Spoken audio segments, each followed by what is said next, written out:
Did the game did the game crash already? That would be wild. Oh my god. Oh, I clicked. Oh boy. Okay. Skyrim moment. Yeah, for real. How long has it been since you played Skyrim? Like a full playthrough, probably. It's probably been a while. I'd say about 3 years since I did like a legitimate playthrough of Skyrim. Shut up back there. What's wrong with him, huh? I don't know where we're going. But Sovngarde awaits. Okay, this guy will be... Yeah, that's a fine character. Bovold. Let's just be Bovold. This Imperial captain, I think, has done more damage to the Imperials as a faction, like, in the community than anything else in the game. The fact that she just straight up wants to execute you. Stormcloak. What was that? Oh, okay, hold up. If the game has sounded weird, that's because I have like all my audio down, because I was recording a voice line for the Thalmor video. So I thought the game sounded weird, but when I didn't hear the dragon and everyone looked up, I realized something was a little bit wrong. Okay, this is probably... I don't know, this is probably fine. Oops. Really, the fact that they just, they don't take his head out of the box, I will never, I'll never understand why Bethesda didn't, well, I know why they didn't, because they don't know how to make characters move bodies, but they should have had somebody drag that body out of the way. Iconic chop sound effect, yeah, it's very good. What in oblivion is that?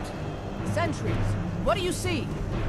It's in the clouds. Okay, I'm going to warn you guys, I don't think I can stop this. YouTube's telling me that there's going to be ads that are going to run in like 5 seconds, so... Okay, I'm going to let you guys choose. I'd assume the ads are done by now. I'm going to let you guys choose. Are we going with Rayloth or Hadvar? Stormcloaks, yeah? Okay, I got some Stormcloak supporters here in the chat today.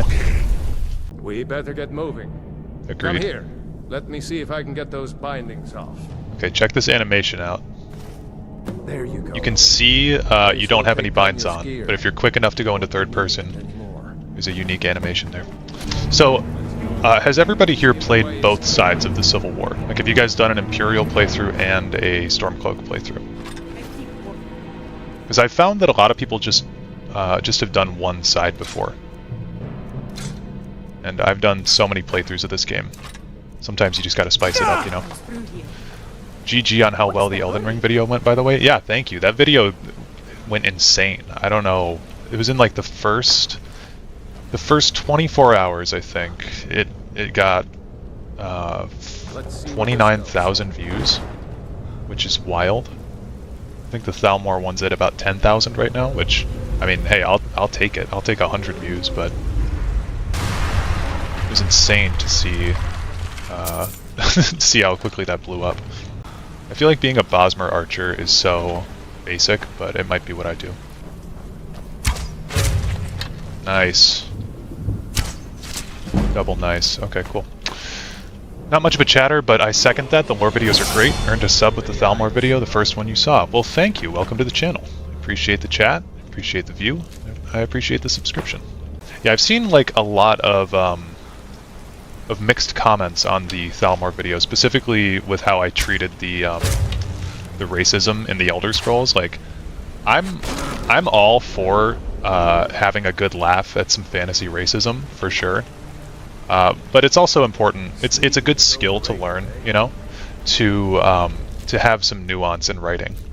So I saw somebody say something like, "Why is he taking this so seriously? It's a video game." But like, if I had written a video game like Skyrim, I'd want people to take it seriously, at least parts of it, you know? So, I don't know. Just found it to be kind of interesting, all the different viewpoints that I've seen from people. We are going to abandon Rayloth. We're going to go off on our own for a little bit. So I am going to be doing the main quest. That's where I want to get the footage from.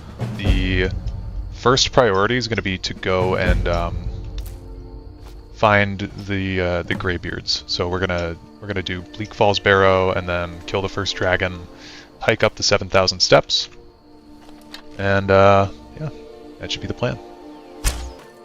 Excuse me. That's it? That's all you I also love that you can bash people with the bow in this game. Although I do miss the I miss the blocking with bows from Oblivion. That was always fun. One of these guys has that note on him. There he is. Ooh, the hunting bow. And we gotta pick up on plates. If anyone doesn't know, wooden plates, probably the most important item you can have in Skyrim. And we'll go with the thief. I forget what he says. He's like, the Dunmer are the superior people of Morrowind. Or of Tamriel, and you may think I'm biased, because I am. Oh, these wolves are already dead. Oh, that's kind of cute. Look at that. That's so weird. Maybe Dareloth already came through. I used AI voices for 2 of my lore videos just to have some of the dialogue read as some of the characters that were writing them, but I decided to stop doing that. I can just read it myself and do a voice myself. Does this make anyone else want to start their own new game? Oh, their own new save on Skyrim. Am I the only weirdo that does that as I watch others stream? No, I've done that before. I'm actually trying to get all the achievements in Dark Souls 1 right now, so I've had this guy's guide pulled up on the side as I play, and it's been kind of fun. Although he does talk very fast for what I'm trying to do, and he speeds up his footage, so sometimes I have to pause his video. I feel like having a bow is such a good weapon for people who like have played the game a lot, because like that guy right there, I know he's going to be there and I can just hit him if I'm accurate enough. There we go. Like, hell yeah. It's great to have something on when you're playing your own game, honestly. And it's kind of like the reverse for me, because as I'm playing this, I have you guys on my second monitor. Okay, I'm going to make a hard save here. Basically what I'm doing is going through and I'm trying to mark locations as saves. That way I can use them later for footage. Recently discovered your channel and would love to see you do a video on the 8 towers. Yeah, I would love to do a video on them as well. I do need to learn more about the tower theory. Like, I know basically what it is, but yeah, I need to do a lot more research on it to get a more thorough understanding of it. That video on Mankar Cameron was very good. Thank you. I really liked doing that, more of a metaphysical analysis of his work and like a philosophical deconstruction. Interesting to see how he appears as an Aldmer. Yeah. He's one of the more interesting characters that they've had recently. Skyrim is kind of devoid of a lot of that that intrigue that the Mythic Dawn brings. The Mythic Dawn, I think, is a super interesting organization, because they're very foundational to like I guess they're very tied to the foundational lore. I always kill this guy, by the way. Get more XP.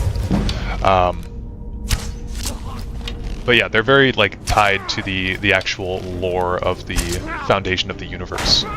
So, what about a video about Kirkbride's strange lore additions? I think it could be fun. Yeah, I've actually got that. So I've got a whole list of ideas for future videos, and I've got a video called Kirkbride's Genius, but I was also thinking about calling it Kirkbride's Madness. Snake Dolphin. I know this is a whale, but as a kid I used to call it a dolphin, so it's Snake Dolphin in my head. But yeah, like, the trial of Vivek is one thing that I wish we knew more about. Like, I wish we could call that actually, canon or not, you know?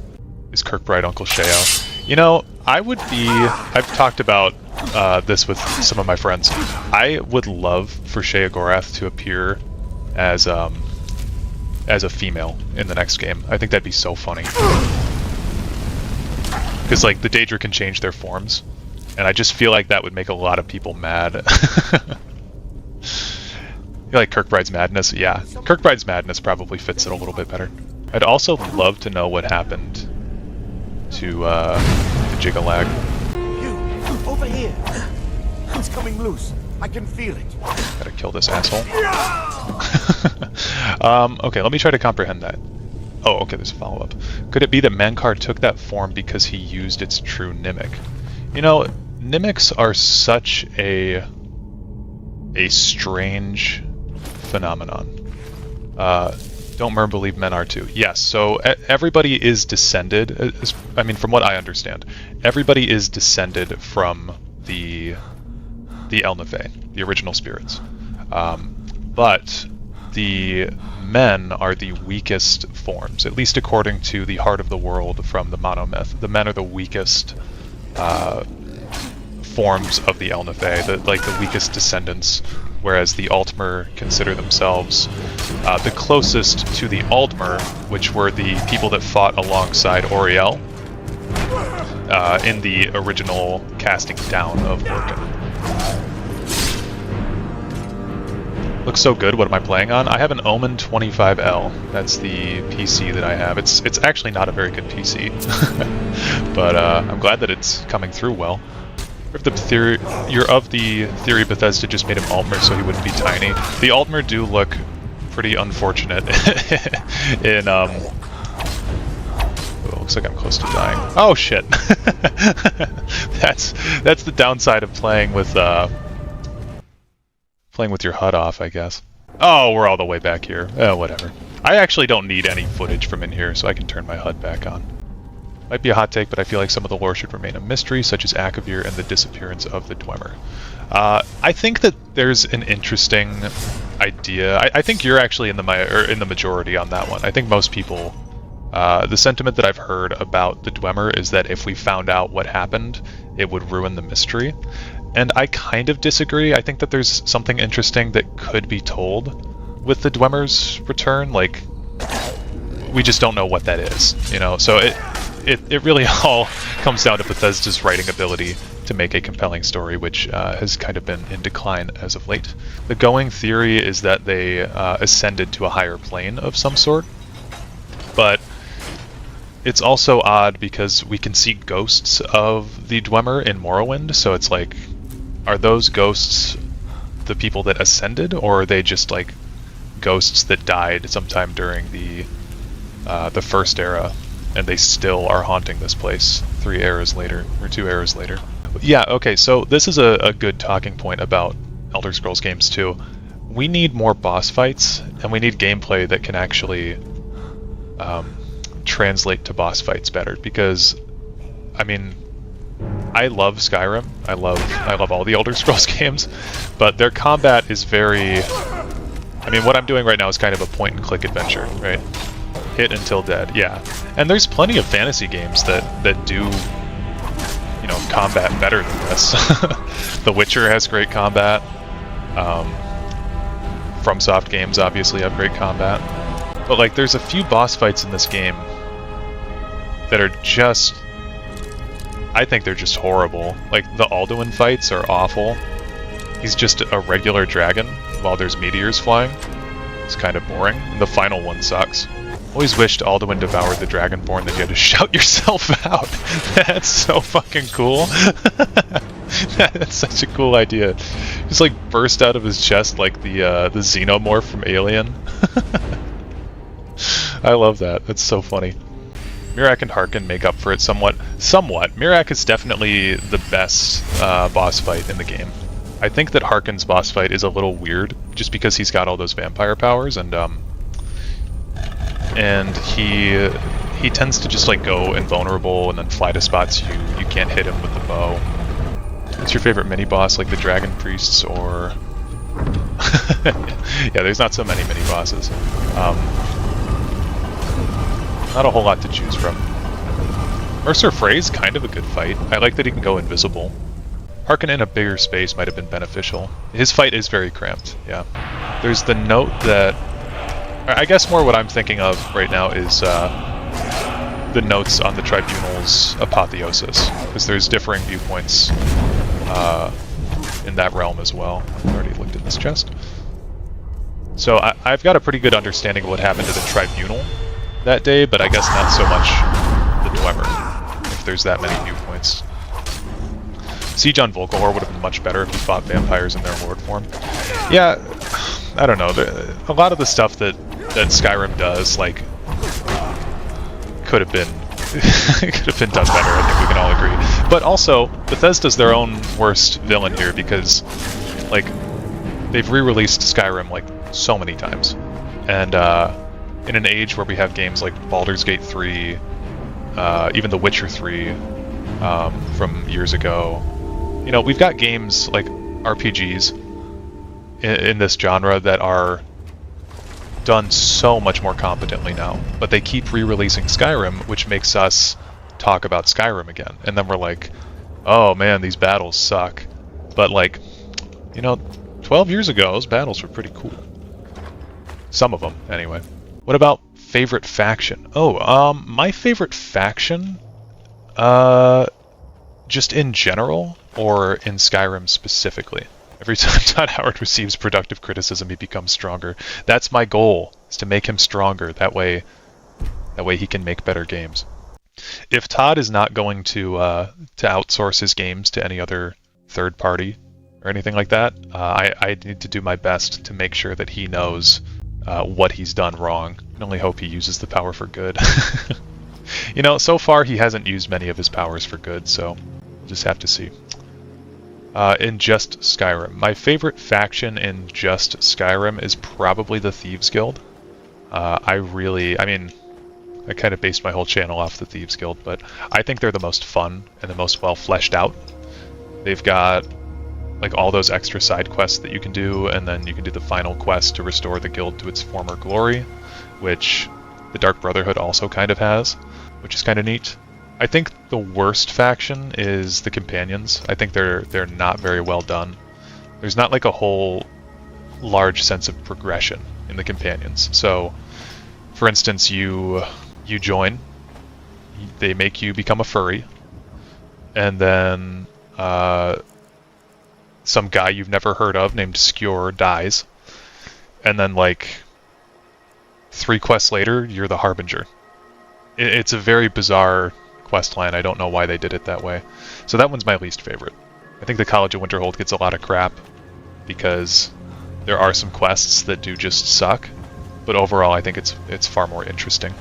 Would love to know what you think is canon story for Skyrim, the Civil War outcome, etc. Like did the Dragonborn actually kill the Emperor? Okay, so yeah, what I typically take to be the canon outcome of events is that the main factions, like, let's look here in the, how do I open it on here? Here. So if we look in our general stat book, we have our quest log, and here we have quests completed overall, which we're not going to look at, and then miscellaneous objectives, we don't care about that. Main quests happened. Side quests happened. The Companions happened, the College happened, Thieves Guild happened, Dark Brotherhood happened, Civil War, Daedric, and then eventually we'll get into the DLC quest lines as well. All of this happened. But I don't support the idea that it was all one person who did all this, because just flatly, I kind of think that's stupid.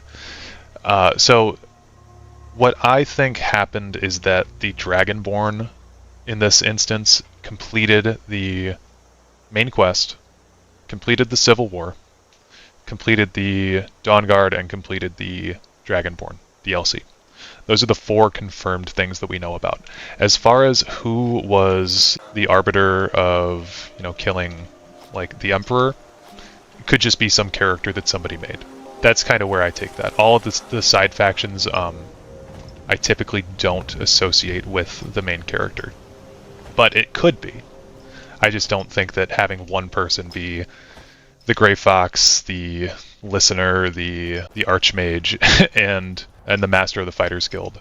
I think that those are all probably separate entities. Joining the Inner Circle after 2 actual quests and 2 Forced Radiant quests of beating up the guy at the Drunken Huntsman. Yeah. I don't know why they do that. W take. I'm glad that you guys agree. Dragonborn's afterlife is going to be messy. I would love to see a boss fight with the Dragonborn, with the last Dragonborn in the next game. Like, you go into Apocrypha and try to steal some stuff from Hermaeus Mora, and then you see the last Dragonborn there. Could be very cool. I mean, I know that a lot of people, they like their coda to be intact, but I think it'd be fun to include legacy characters like that. Oh, I'm trying to think of that. Phalion in Morthal. Yeah, he says that he's met the Dwemer. How the fuck could he meet the Dwemer? I mean, that goes back to the question of we don't know what happened to the Dwemer. Right? We have no clue. Sometimes I feel like the ending of Skyrim is a bit lackluster compared to the previous games. The ending is so bad. Oh my god. It's horrible. It doesn't even feel like you beat the game. For Oblivion, we had a cutscene for the intro that was masterfully done. And then we had a cutscene for the ending where Martin Septim talks to you. And Skyrim, we get an in-game cutscene with the cart.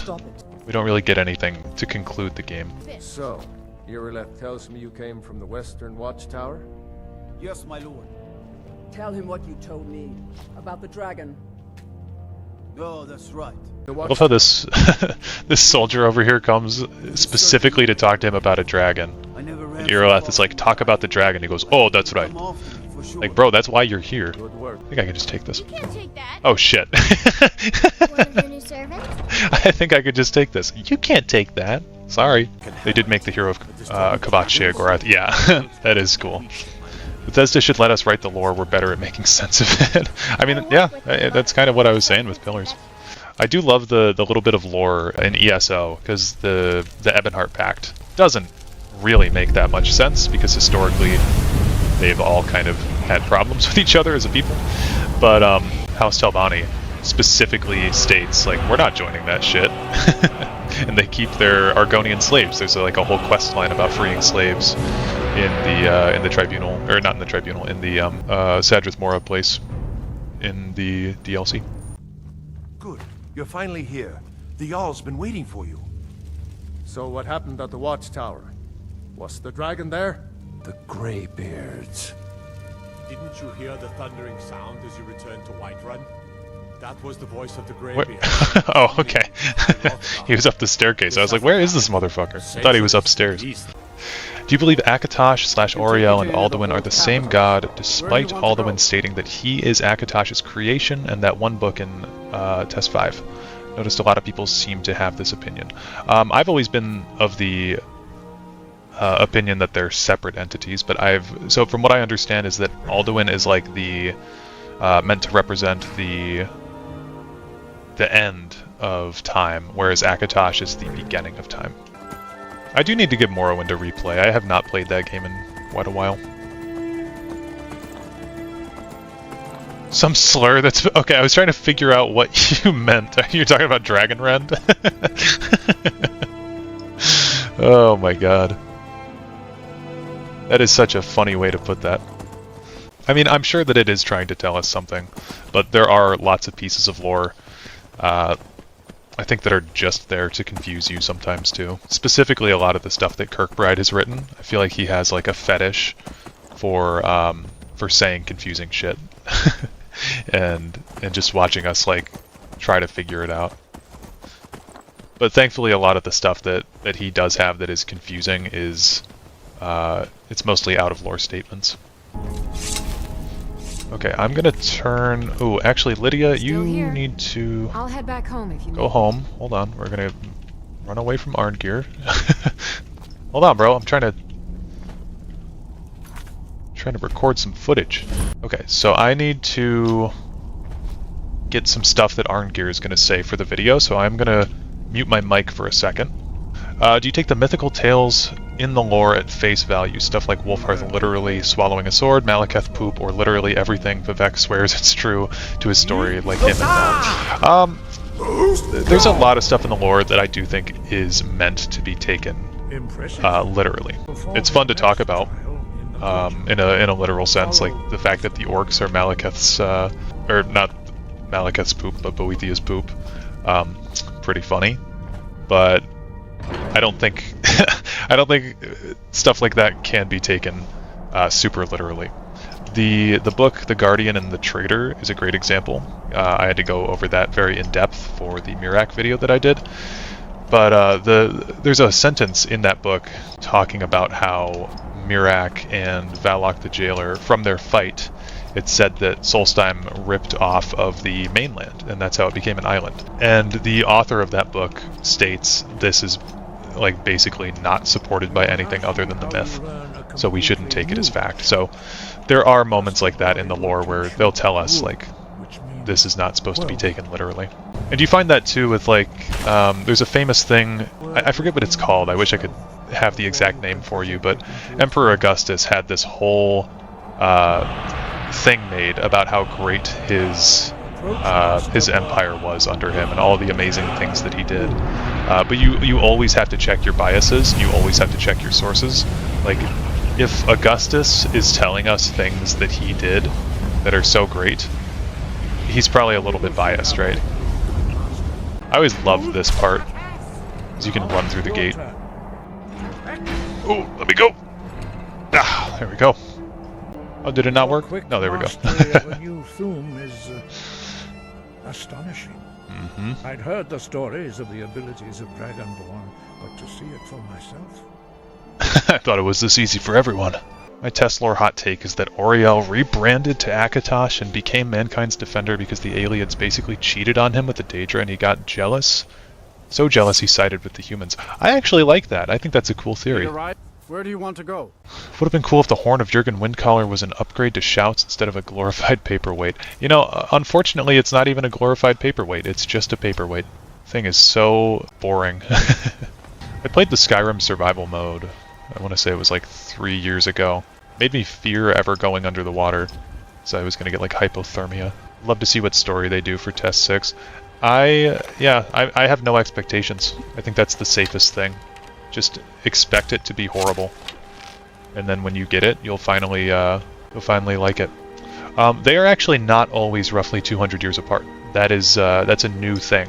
So Elder Scrolls 3 takes place 6 or 7 years before Oblivion, and I believe Elder Scrolls 2 is something to like 20 to 30 years before. Why can't I think of it? Before. What am I trying to say? I just had like a factory reset. Elder Scrolls 3 is 20 years after Daggerfall is what I was trying to say, I think. I don't know. My brain just melted right there. Holy shit. Well, and I was thinking it'd be really cool to have the next Elder Scrolls game be in Valenwood or be in the Aldmeri Dominion somewhere, because then we could get like a look at how the elves see things instead of the Nords. We could have like a resistance group formed and maybe take down the Thalmor from the inside. I feel like current Bethesda can't make a good Somerset. Yeah. Or Black Marsh. Oh my god, I would love to see a Black Marsh game. I'm of the opinion that Bethesda should do more spin-offs, though. I think Black Marsh would be the perfect game for a spin-off. Wonder if we'll ever see any setting outside of Tamriel. I think a DLC would be great for Akavir.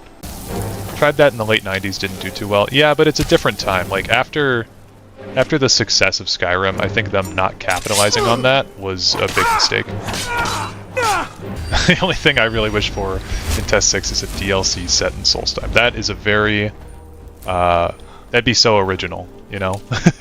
Where's my Tess RTSR set during the Great War? Dude, this is what I'm saying. Yes, we need Elder Scrolls style games set in other genres, because the fantasy series of it can stay the same, but we could get different gameplay out of it. We could get a different enjoyment out of it. There is, if you guys have played Crusader Kings 2 or 3, there's a mod, I think it's pretty popular, it's called Elder Kings, and it just mods it so that way it's like Tamriel. It'd be unironically so good. Yeah, I think they could do... So here's some ideas I've had in the past for spin-off Elder Scrolls games. Because I think their problem before was that they were just making other smaller Tess games. You need to branch out and widen your audience, that way Tess can be a more recognizable brand. So like, I think you could do a stealth game in the Elder Scrolls, similar to like Dishonored, but you make that game like you're an agent in the Thieves Guild or the Dark Brotherhood or something, and you're just assassinating targets, and you just write an entire Elder Scrolls side quest, but you write it to be its own spin-off game. And that could have been what the void of like no content could have been filled with for the past few years. A game or DLC set entirely within the walls of the Imperial City during a siege. They could set it during the siege of the Imperial City. Personally, I want more, like, modern lore, though. I don't want to go back and tread old things, because that's unfortunately what we've been doing for the past 8-9 years, something like that. We need some forward progression. That's why I was so excited for the Elder Scrolls Blades, because I thought we were going to get, like, some new lore detailing what the Blades have done since Skyrim, but it turned out that that game takes place, like, I don't know, 20 years before Skyrim even, so all that they've done outside of the main games recently is just retread old ground. A romance light novel set with the lusty Argonian maid. Have you guys ever read the Elder Scrolls books? I've read the first one, I think, twice. I've only read the second one once, so I liked them though. We do need to get the best shout in the game from down there. Oh, look at that. Spin-off game in Akavir, maybe? Would be very cool. Pelennal Whitestrake Revengeance sounds so sick. Like Metal Gear Metal Gear Rising. No, Metal Gear Revengeance, that's the name of that.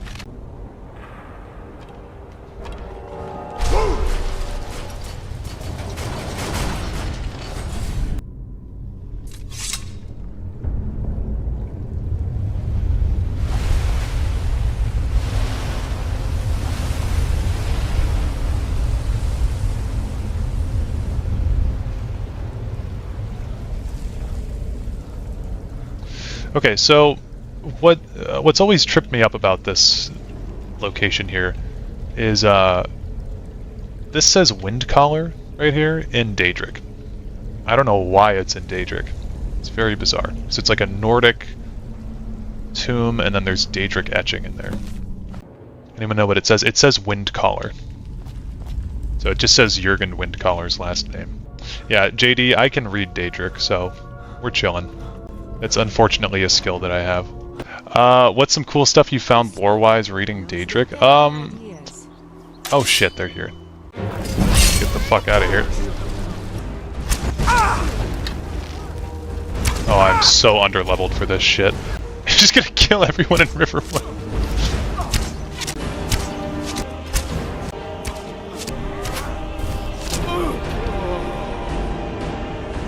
Okay, now we can go on to the actual important thing here. Is it still not showing?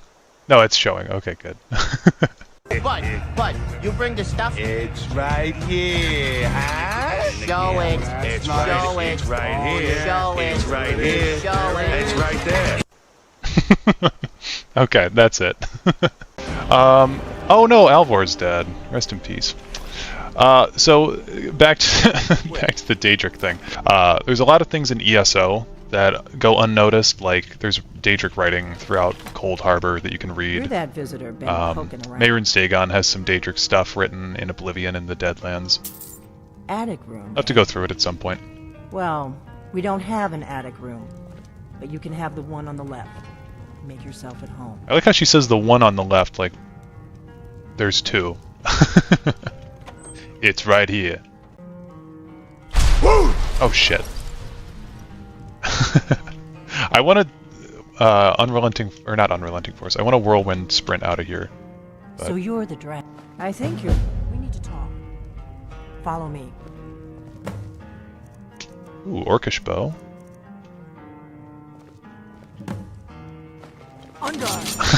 She didn't like that. We got rooms and food. Drink, too. Gotta take the wooden plate. Ain't much else to tell. I always try to jump over her head here. The Daedric alphabet's pretty easy because it's just, it's a replacement for, and now you have it. No it's a replacement for English letters. I knew the and so most of the Daedric writing that you see even in Oblivion is just English words rewritten in the Daedric language. There are words like Kinreave and stuff that are Daedric in origin, but those have more of a specific meaning. I'm part of a group that I shouldn't let you walk out of here knowing what you know. What are my thoughts on Delphine? She is very boring. When you change your very, very boring. It's the nicest thing I've ever heard anyone say about her. I mean, she's just very misguided. Like, she doesn't. And you're going to kill. I don't like that she immediately jumps to conclusions here. Okay, and I figured out I need to stop clicking the same thing. Going... I don't like how she immediately The dragon assumes that the that seems to Thalmor be are the spreading ones from the behind south. this. She's kind of Pines like Grove. There's an crazy ancient conspiracy drag- I need to get about in it. by traveling. Even aside from that, like if she was a Let's get cool on the road to character, Pines Grove. or if she had some better lore behind her, I guess I could appreciate her more. Because I mean, if Neloth proves anything, it's that being annoying and being a bitch can be a hilarious character trait to have. But she just comes across as being like, I don't know. The fact that she like tries to boss you around and tell you what to do it comes across as annoying to most players. I'm not really that offended by it, but You're not serious. What happened? Sure I am. We got some furs and tree branches, paint them white, and then tie them to stone. You're kind of Instant frostbite fuzzy. spider. What's wrong with you? when next we come back, I'll be trying to gather more footage. We need to go to... we need to at least go up to the throat of the world and talk to Parthenac, so we've got a bit more to go here. And I'll probably just kill Alduin this playthrough as well. We'll see how far we get, but thanks to everybody for coming out. Very fun. Thanks for doing this, of course. Yep. You guys all take it easy as well. Peace out.